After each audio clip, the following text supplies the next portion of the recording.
और जिस तरीके से वीरभद्र सिंह जी ने प्रदेश का विकास करवाया, प्रदेश में हर लोगों के साथ खड़े रहे, उनकी हमेशा एक खासियत थी कि जिसका हाथ पकड़ लेते थे कभी छोड़ते नहीं। हाँ, ये उनका एक अंदाज था। हम भी उनके दिखाए हुए रास्ते पे चलेंगे। जिन लोगों को उन्होंने बांधा था, चाहे सुधीर शर्मा हो चाहे कोई और हो, वो सुधीर शर्मा तो पार्टी छोड़ के ही चले गए। कोई आया राम है, गया राम है, तो उसका औचित्य नहीं है, उसका फ़ायदा नहीं है। हिमाचल के हितों के साथ हम कोई भी खिलवाड़ नहीं होने देंगे। पूरी तरीके से सार्वजनिक जीवन में है, इस उम्र में तो सब अपना पर्सनल लाइफ भी होता है, सबका अपना और चीज़ें भी होती है। द न्यूज़ स्टार में आप सभी का स्वागत है। हमारे साथ हैं प्रदेश के कैबिनेट मिनिस्टर विक्रमादित्य सिंह, जो जाने जाते हैं अपने हाजिर जवाबी के लिए और अपनी राजनीति के लिए। सर, आपका बहुत बहुत स्वागत है द न्यूज़ स्टार में। बहुत बहुत धन्यवाद। विक्रमादित्य सिंह जो है, उनके साथ उनके पिताजी का आशीर्वाद है और एक लंबा इतिहास है इनके परिवार का प्रदेश की राजनीति में। सर, प्रदेश में जो कांग्रेस के भी जो हालात हैं वो आपको पता ही है, क्योंकि आप जनता की सेंस देख लेते हो और तभी आपकी फेसबुक पोस्ट भी आती है और इसलिए आपके फॉलोअर्स भी ज़्यादा हैं। तो उसमें सर आपके पिताजी ने जो सींचा है, जो पौधा, इतने फॉलोअर्स हैं आपके across the state, her constituency में, उनके बारे में सर आपने क्या सोचा है अभी के हालातों को देखते हुए?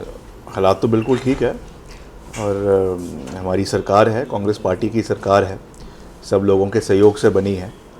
मैं तो हमेशा कहता हूँ कि कार्यकर्ताओं के बलबूते पे बनी है, तो निश्चित तौर से उनका ख्याल रखना सबसे महत्वपूर्ण हमारी जिम्मेवारी है।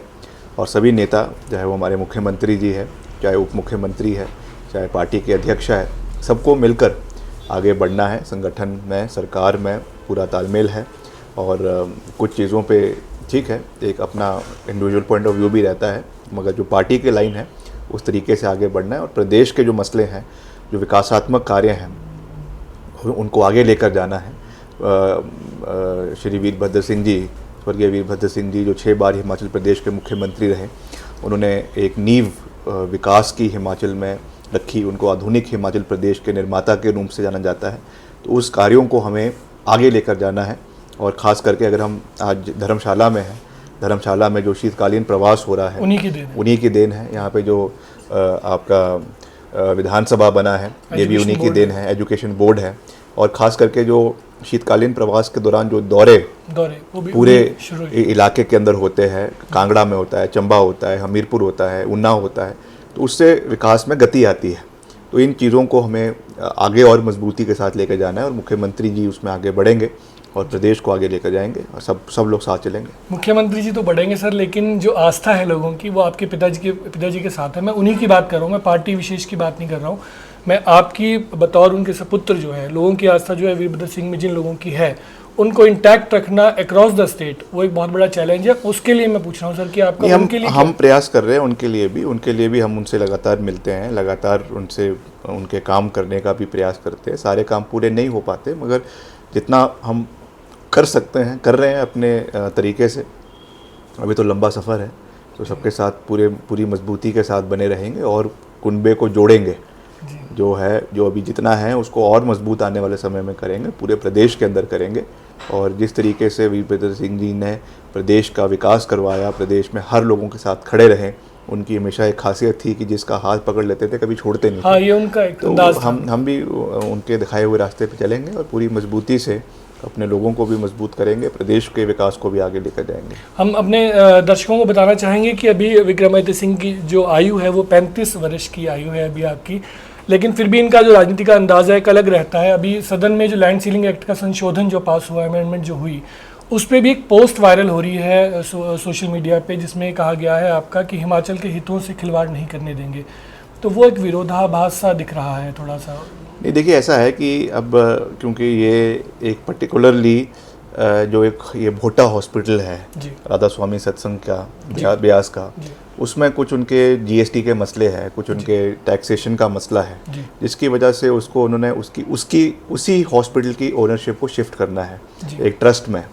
तो उसका लिमिटेड मसला है और क्योंकि उस अस्पताल में बहुत से लोग को मुफ्त इलाज मिल रहा है, तो उस दृष्टिकोण से सरकार ने ये फैसला लिया कि पर्टिकुलरली उस हॉस्पिटल के लिए ये रियायत जो है कल विधानसभा में पारित की गई है। मगर इसके अलावा हमारा स्टैंड बिल्कुल क्लियर है कि हिमाचल के हितों के साथ हम कोई भी खिलवाड़ नहीं होने देंगे।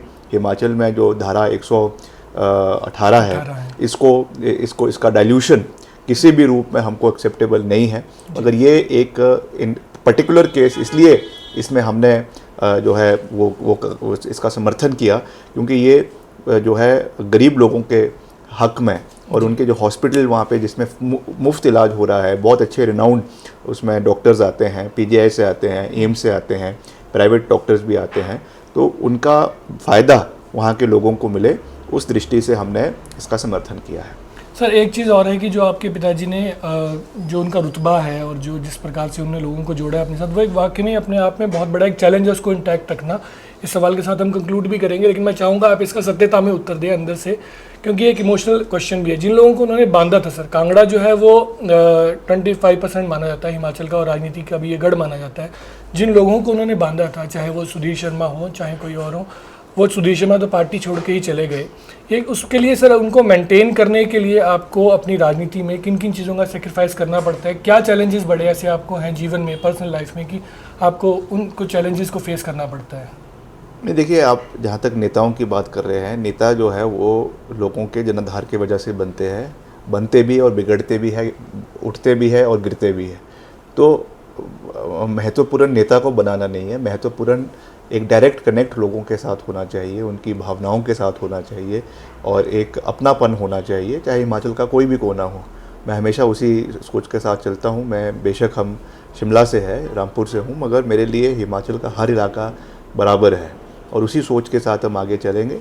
ठीक है, राजनीति में कभी आते हैं लोग, जाते हैं, कोई आया है, कोई आया राम है, गया राम है, तो उसका औचित्य नहीं है, उसका फ़ायदा नहीं है। हमको अल्टीमेटली लोगों को केटर करना है, क्षेत्र के लोगों की जो मूलभूत समस्याएं हैं और ख़ास करके जो एक रोड मैप है वो बनाना है, उस दृष्टि से आगे बढ़ना है। बाकी जैसा मैंने कहा, सारे काम तो हो नहीं पाते, मगर एक सोच होनी चाहिए किस तरीके से हमें इलाके को आगे लेके जाना है, किस तरीके से इलाके की मुद्दों को हमने आगे रखना है।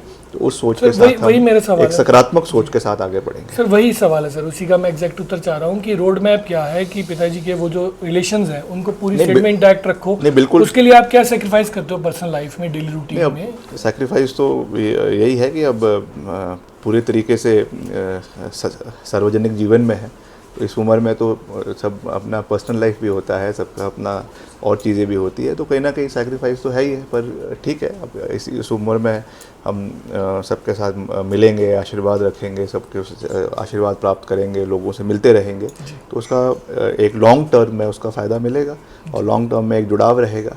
तो यही मैं कहूँगा और हम पूरी मजबूती से आगे बढ़ते रहेंगे। जी, आपने समय दिया सर, आपका बहुत बहुत शुक्रिया। Thank you.